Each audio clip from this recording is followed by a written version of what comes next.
Billionaire ex-husband mocked me beside his new wife at the reunion, until the doors opened and exposed my secret. Welcome to Mr. Steven Stories. Before we get started, drop a comment and tell us where you're watching from. We love seeing our stories reach people all around the world. If you enjoy emotional stories packed with unexpected twists and hidden secrets, don't forget to subscribe to Mr. Steven Stories so you never miss a new upload. Now get comfortable, take a deep breath, and let yourself get lost in today's story. Mira Caldwell, his voice rang out across the elegant ballroom, deliberately loud enough to turn heads. Still saving the world one hopeless case at a time. I stood frozen in my understated black dress, feeling dozens of eyes shift toward me. Evan Whitlock, my ex-husband of 8 years, stood across the room with his arm draped possessively around a woman dripping in diamonds, his new wife. The crystal chandeliers illuminated his perfect smile, the one that had once charmed me but now only masked his cruelty. His new wife tittered behind manicured fingers as he continued, "Let me guess, still chasing idealism instead of real success." The room grew uncomfortably quiet. Former classmates from Ashford University Law School shifted awkwardly, some looking away in embarrassment, others watching with undisguised curiosity. My heart hammered against my ribs, but I managed to keep my voice steady. "Hello, Evan. Congratulations on your success. And what about you?" he pressed, clearly enjoying himself. His eyes gleamed with the same condescension that had once made me doubt my worth. Still working at that legal aid clinic? Still trying to change the system from the bottom? I opened my mouth to respond when the ballroom doors swung open. Lucas Reed entered, tall and confident in his perfectly tailored suit. Behind him trailed 3 identical boys, 8 years old, with curious green eyes taking in the elegant room. "Mom," one called, spotting me immediately. "This place is huge." The room fell silent. Evan's smirk vanished, replaced by confusion as he looked between me and the boys, the triplets with my smile but their father's eyes. His face drained of color as understanding dawned. What no one at that reunion knew was that I had already won, long before I walked into that room. 8 years earlier, I'd been brilliant but broke, working nights to put myself through Ashford University Law School. My small apartment was barely large enough for a bed and desk, but it was all I could afford while pursuing my dream of becoming a lawyer who would make a difference.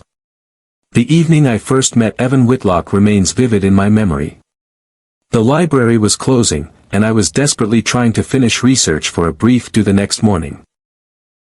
The librarian had already announced final call when a shadow fell across my textbook. "You're in my study group for constitutional law, aren't you?" The voice belonged to Evan Whitlock, son of Judge Harold Whitlock, whose family name adorned one of the campus buildings. I looked up, surprised that the golden boy of our class even knew I existed. "Yes, but I usually just listen. I don't have much time to contribute." He slid into the chair across from me. "Because you're always working. You're at that coffee shop on Elm, right? And the bookstore on weekends?" I nodded, uncomfortable with how much he'd noticed. "Law school isn't cheap when you don't have a trust fund." Instead of taking offense, Evan laughed. "You're direct. I like that." He glanced at my research. "Housing discrimination case. It's for Professor Levinson's clinic. We're representing families being pushed out of their homes by a developer." Evan's expression shifted subtly. "Pro bono work already? You know that won't pay your student loans.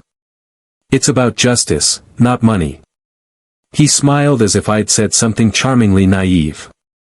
"You could be exceptional," he said, "if you just focus on the right kind of law." Despite our differences, something sparked between us that night. Perhaps it was the attraction of opposites, me with my passion for justice, him with his ambition and connections. Or maybe I was simply flattered by the attention of someone who moved through the world with such easy confidence. Our relationship progressed quickly. Evan was charismatic, brilliant, and when he focused his attention on you, it felt like being bathed in sunlight. He introduced me to fine restaurants, took me to networking events with influential attorneys, and showed me glimpses of a world I'd never known.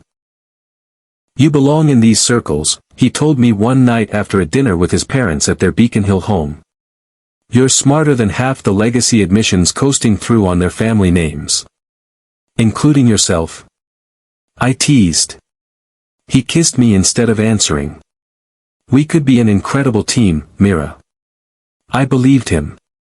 I believed our love would bridge our fundamental differences, my desire to help those without power, his determination to accumulate more of it.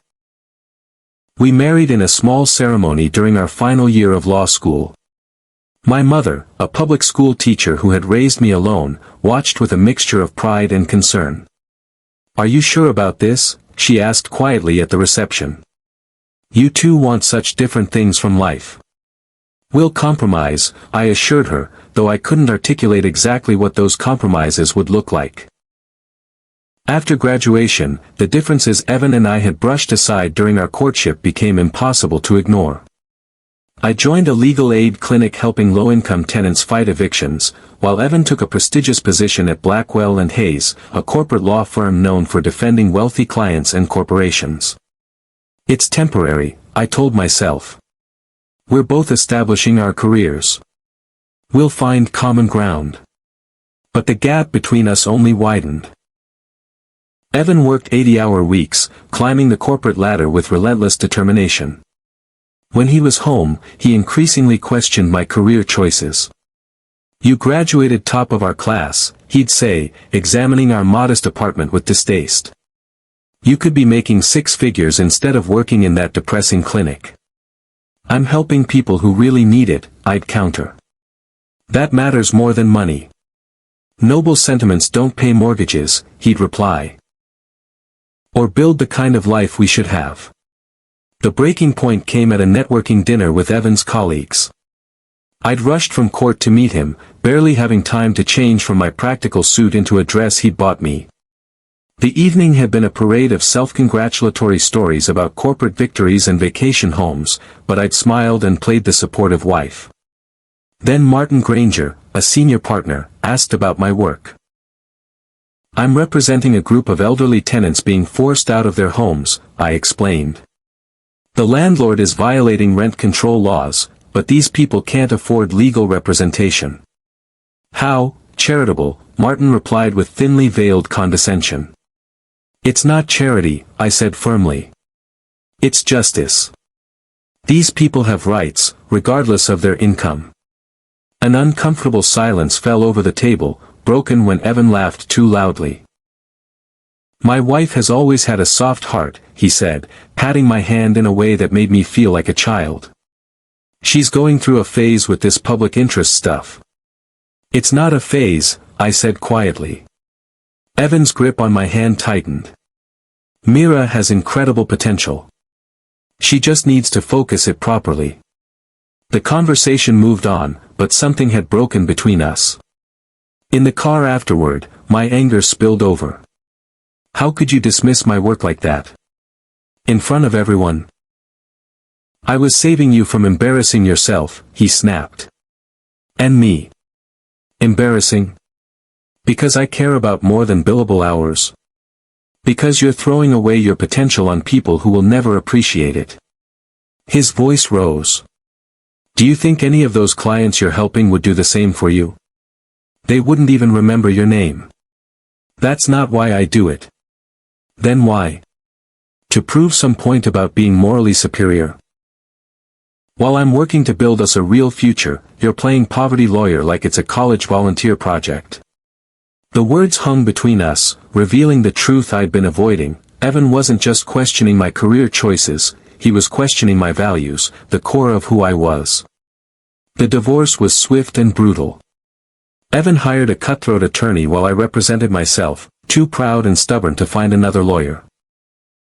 I left with nothing but student debt and shattered confidence, my wedding ring traded for a one-way ticket to Pacific Crest City, as far from Boston as I could get. If you're enjoying this story so far, please hit that like button and subscribe to our channel. We post new stories regularly, and your support helps us create more content. Where are you watching from? Drop your city in the comments below. Those first months in Pacific Crest City were a nightmare. I slept on a borrowed couch in a law school acquaintance's apartment, ate instant noodles for most meals, and applied to every legal position I could find.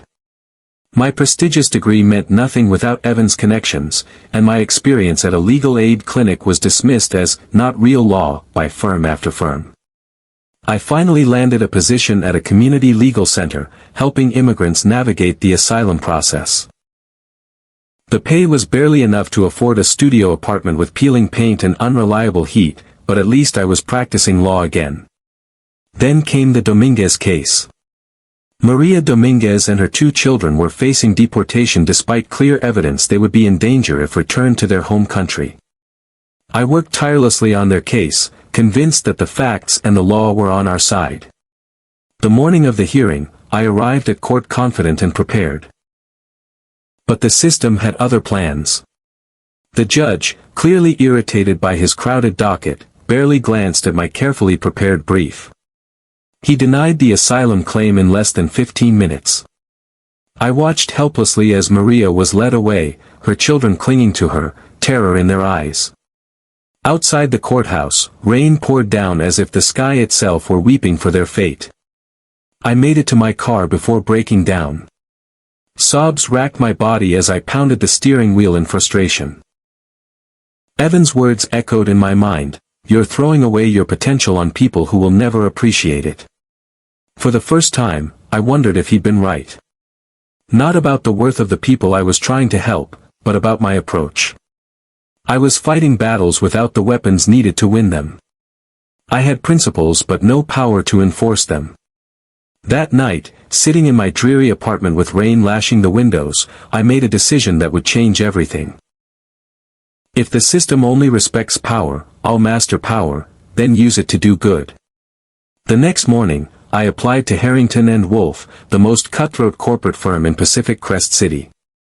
My application emphasized my Ashford education and class ranking, downplaying my recent work. When they called me for an interview, I arrived in a suit purchased with my last bit of credit, hair pulled back severely, all traces of idealism carefully hidden. "Your resume shows a detour into public interest law," said Victoria Harrington, her expression making clear what she thought of such work. "Why the change of heart?" I met her gaze steadily. I wanted to understand the legal challenges facing vulnerable populations firsthand. That knowledge gives me unique insight into potential liability issues for corporate clients. She raised an eyebrow, not entirely convinced. "And you're prepared for the demands of corporate law? The hours are punishing."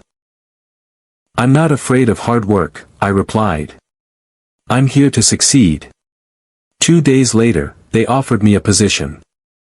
The starting salary was more money than I'd ever had in my life, but I knew the cost would be measured in 80-hour weeks and compromised principles.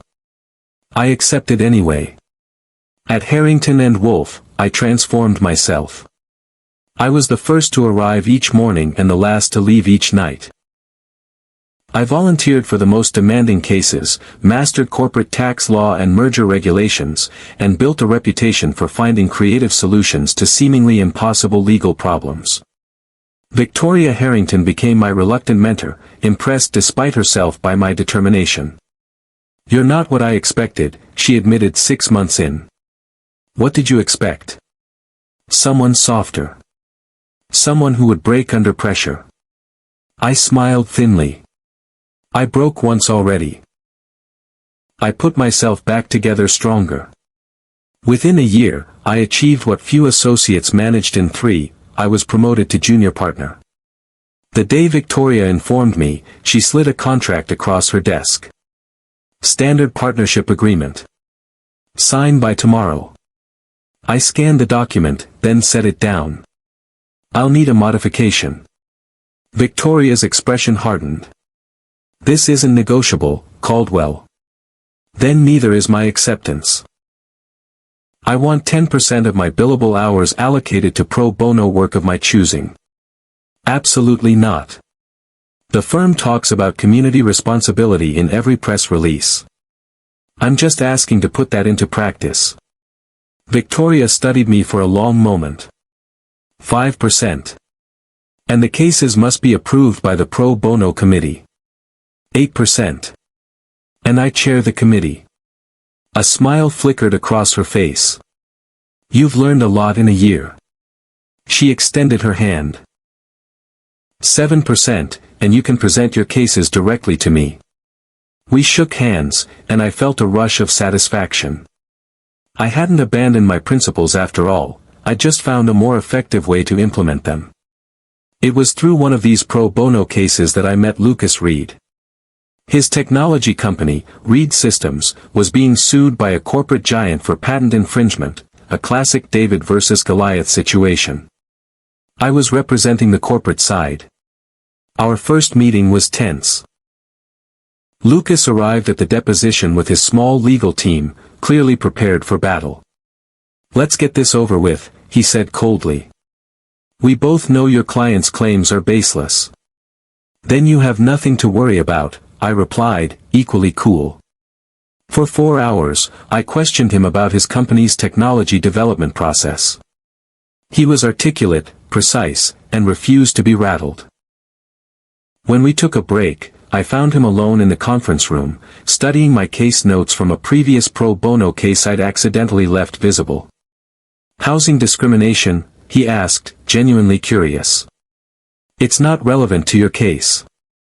No, but it might be relevant to understanding who I'm up against. His expression had changed.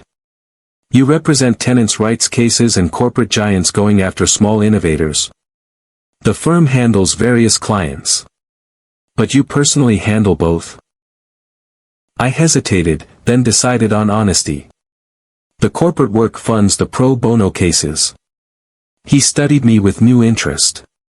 Interesting strategy.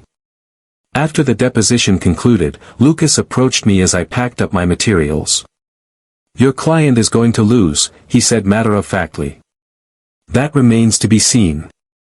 I've spent 5 years developing this technology ethically. Your client spent 5 minutes deciding to steal it rather than innovate. I met his gaze. I don't control my client's business decisions. But you do control which clients you represent, he countered. His words stayed with me. That evening, I thoroughly reviewed the case file and realized he was right, my client was clearly in the wrong. The next morning, I recommended they settle immediately. 2 weeks later, after the settlement was finalized, Lucas called my office. I wanted to thank you for being reasonable, he said. Most attorneys would have dragged this out for years. I'm not interested in unnecessary battles. I've noticed. You're different from most corporate lawyers. You actually seem to care about the outcome beyond winning. After a pause, he added, would you be interested in having coffee sometime? Not as opposing counsel. Our relationship developed slowly, built on mutual respect and shared values. Lucas was brilliant but humble, ambitious but ethical. He challenged me, not my values, but my limits. He encouraged me to dream bigger. You've mastered their world, he told me one evening as we walked along the waterfront. But it doesn't have to be your final destination. What do you mean? You're using their system to do good, but you're still playing by their rules. What if you created your own? If you're still with us, thank you for watching. Don't forget to hit that subscribe button and ring the notification bell so you never miss a new story. We'd love to know where you're watching from. Drop your city in the comments below. The idea took root. I began imagining a different kind of law firm, one that would use corporate and tech litigation to fund large-scale justice initiatives. When I discovered I was pregnant 3 months later, the idea gained new urgency. Triplets. I repeated, staring at the ultrasound in disbelief. 3 babies. The technician nodded, smiling at my shock. Congratulations. That evening, I told Lucas the news over dinner, my hands shaking as I slid the ultrasound images across the table. He studied them, his expression unreadable. Then he looked up, eyes shining with emotion. We're having 3 babies. Are you okay with this?" I asked nervously. "It's a lot to take on." Lucas came around the table and knelt beside my chair, taking my hands in his. "We'll figure it out together," he promised. All 5 of us. 2 years later, with 3 one-year-old boys testing the limits of our patience and sleep deprivation, I launched Caldwell Justice Group. The concept was simple but revolutionary: use tech and IP litigation, areas where damages could be substantial, to fund large-scale justice initiatives. Lucas provided both emotional support and seed funding.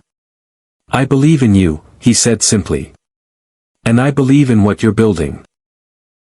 Starting small with just 3 other attorneys, we took on patent infringement cases for ethical tech companies and used the proceeds to represent families facing housing discrimination, survivors of domestic violence, and communities fighting environmental injustice.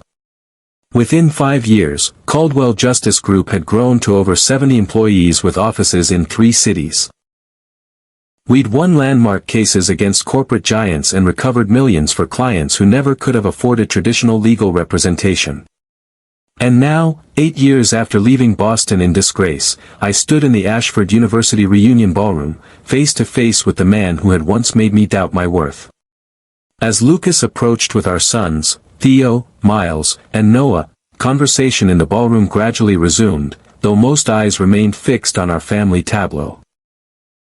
"Sorry we're late," Lucas said, kissing my cheek. "The boys wanted to explore the campus." "It looks like Hogwarts, Mom," exclaimed Miles, our most exuberant triplet. Evan had recovered enough to force a smile. "So, you have children," he observed, his voice strained. "And you are?" "Lucas Reed," my husband replied, extending his hand. "CEO of Reed Systems. You must be Evan. Myra's mentioned you." "Has she?" Evan shook Lucas's hand briefly, his new wife shifting uncomfortably beside him. "And what exactly does Mira do these days? Still at that legal aid clinic?" Before I could respond, a former classmate named Priya Sharma approached. "Mira Caldwell. I read about your firm's victory in the Westlake case. Incredible work." "Thank you," I replied, genuinely pleased to see her.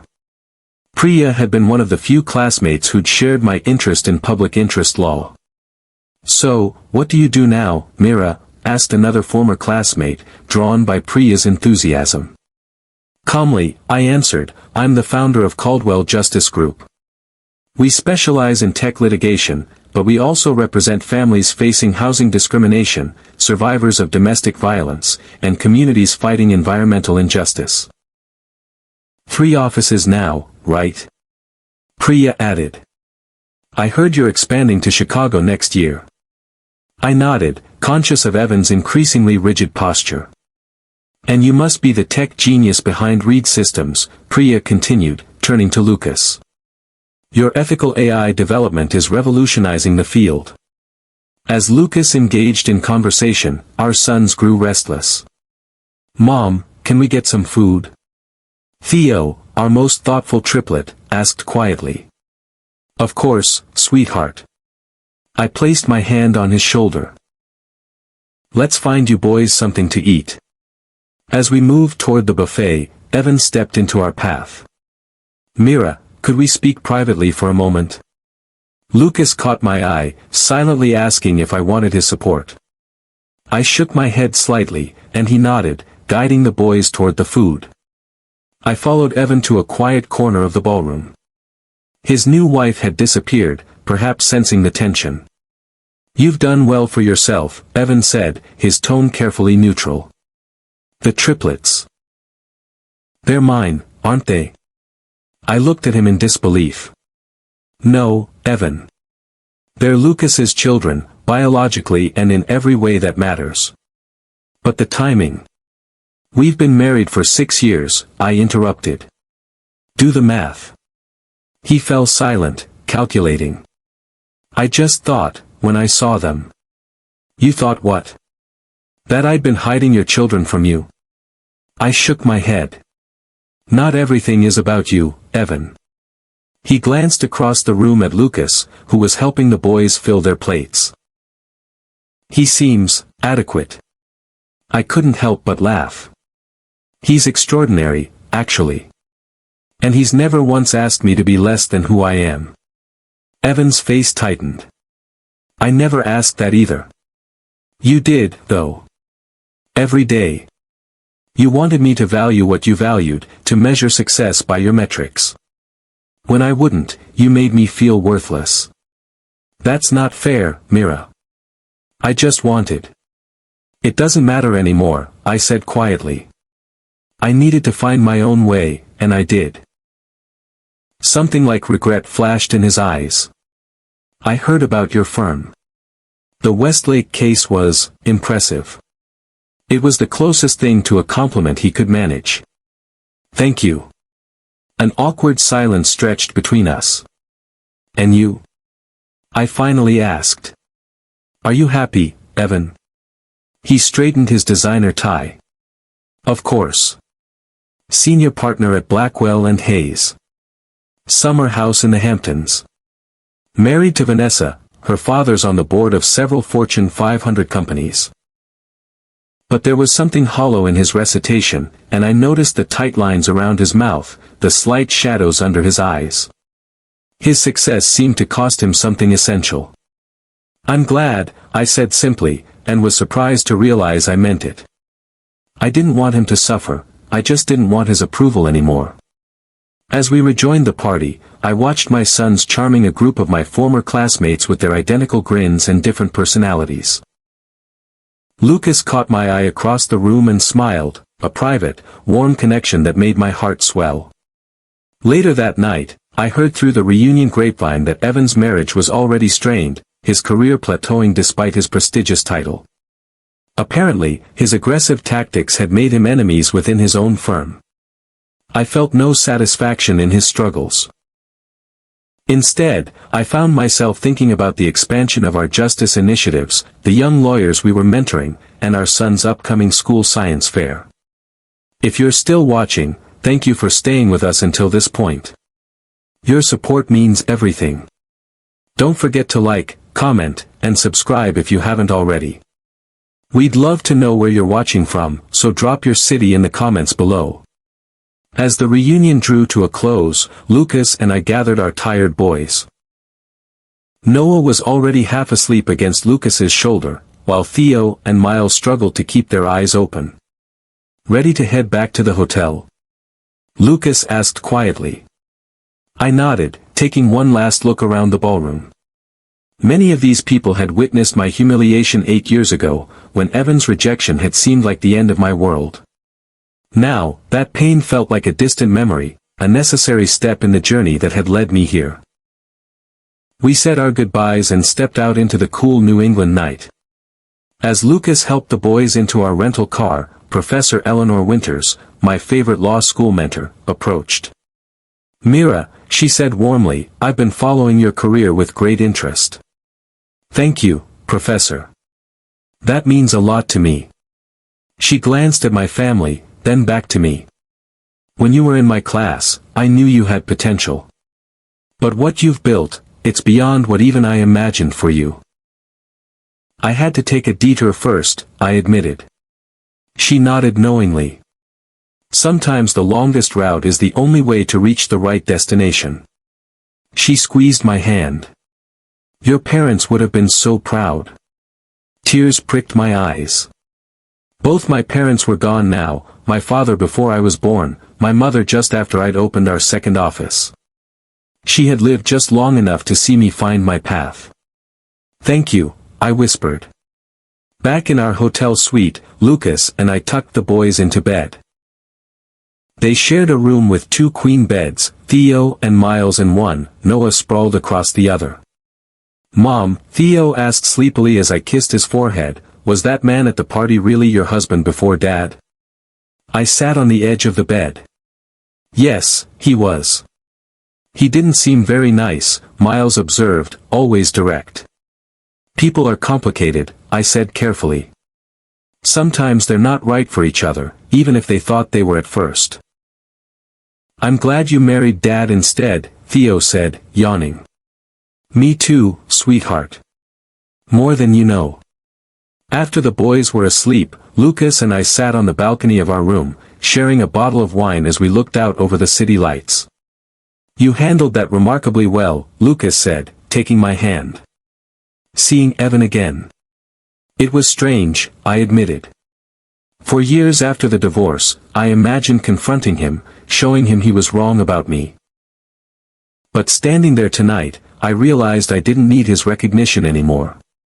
Because you know your own worth. Because I found it, yes. I leaned against his shoulder. With some help. Lucas smiled. You did the hard part yourself. Not entirely. I looked up at him. You saw me clearly from the beginning. I saw someone extraordinary trying to reconcile her ideals with a world that doesn't always value them. He brushed a strand of hair from my face. I just provided moral support and occasional childcare. I laughed. And seed funding. And technological expertise. And patience during countless late nights at the office. Partnership has its demands. His eyes grew serious. I'm proud of you, Mira. Not just for your professional success, but for staying true to your principles. We sat in comfortable silence for a while, the wine and the night air mellowing my thoughts. Do you ever wonder, I asked finally, what would have happened if Evan had supported my work instead of belittling it? Lucas considered this. You might still be in Boston, working at that legal aid clinic. Would that have been so bad? Not at all. You would have helped many people. He paused. But maybe not as many as you're helping now. He was right. The painful end of my marriage to Evan had forced me to reimagine myself and my approach to justice. Without that catalyst, I might never have created Caldwell Justice Group or developed our model of using corporate victories to fund social justice work. Sometimes the things that break us create the cracks where new light gets in, I mused. Very poetic for a corporate lawyer, Lucas teased. Reformed corporate lawyer, I corrected him. Current justice warrior. With a corner office and a very impressive win rate. I smiled. The system respects power. I just redirect it where it's needed most. The next morning, as we checked out of the hotel, I noticed Evan in the lobby with his wife. He saw me too, our eyes meeting briefly across the marble floor. This time, there was no mockery in his gaze, perhaps even a flicker of regret. I nodded slightly, then turned away to help Theo with his backpack. That chapter of my life was closed, with no need for further epilogue. On the flight home to Pacific Crest City, as the boys watched movies and Lucas worked on his laptop, I reflected on the journey of the past 8 years.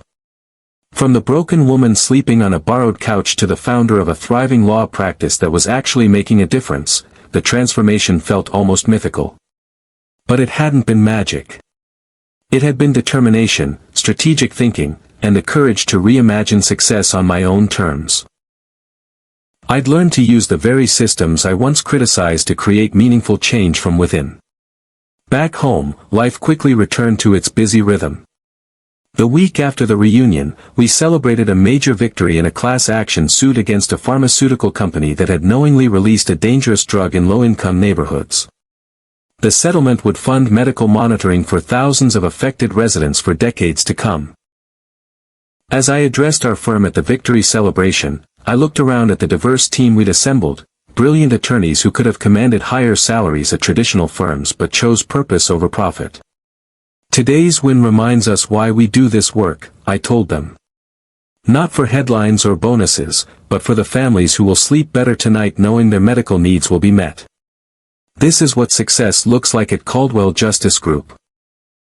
After the celebration, I found myself alone in my office, looking at the framed photos on my desk, the triplets at their 7th birthday party, Lucas and me at the opening of our 3rd office, my mother at my law school graduation. My phone buzzed with a text from Priya Sharma, my former classmate, "Your reunion appearance is legendary. Evan's been quiet at work all week. P.S. several associates asking about positions at your firm. I smiled but didn't respond. Evan's discomfort wasn't my concern, though the interest from his colleagues was intriguing. That evening at home, as the boys did homework at the kitchen table and Lucas prepared dinner, I marveled at the fullness of my life. I had built something meaningful, a career with purpose, a family with love, a legacy with impact. "Mom," Noah called, "can you help me with this civil rights assignment? We're studying lawyers who changed history." "Of course," I said, joining him at the table. "That's one of my favorite subjects." As I explained Thurgood Marshall's strategy in Brown versus Board of Education, I recognized in my son's attentive expression the same passion for justice that had driven me since childhood. "So he used the legal system to fix something that was wrong, even though most people thought it couldn't be changed?" Noah asked. "Exactly. He understood that you have to work within the system to transform it." Noah nodded thoughtfully. "Like what you do?" His simple comparison caught me off guard. "Well, on a much smaller scale. But it's the same idea, right? Using your lawyer powers for good instead of just money." "Lawyer powers," Lucas repeated from the kitchen, grinning. "I like that." "Yes," I agreed, ruffling Noah's hair. "That's the idea." Later that night, after the boys were asleep, Lucas found me on our back porch, looking at the stars. "Penny for your thoughts," he said, joining me on the swing. I was thinking about what Noah said, about lawyer powers. I smiled at the childish phrase. At the reunion, seeing Evan again, I realized how differently our lives turned out. "You mean how you built an innovative legal practice that's changing people's lives while he's stuck in the same corporate grind?" "It's not about comparison," I said, though his description wasn't inaccurate. "It's about definitions. Evan once told me I could be exceptional if I focused on the right kind of law." He wasn't wrong about the exceptional part. Lucas laughed. "No, he certainly wasn't. But his definition of right was so limited. Success meant prestige, money, power for its own sake." I leaned against him. I had to find my own definition. "And have you?" I thought about our firm's growing impact, the communities we'd helped, the legal precedents we'd established. I thought about our 3 amazing boys, growing up understanding that purpose matters more than prestige. "I think so," I said. "Success isn't applause or validation from people like Evan. It's alignment, having your work, your values, and your life pointing in the same direction." Lucas nodded. "That's a definition worth working toward." It took me a while to figure it out. The best things usually do. As we sat together in the gentle night, I felt a profound sense of peace.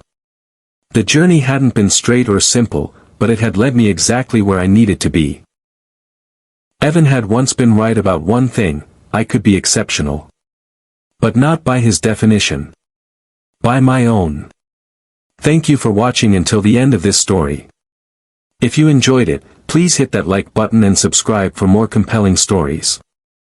Don't forget to share with friends who might enjoy it too. We'd love to know where you're watching from, so please drop your city in the comments below. See you in the next story.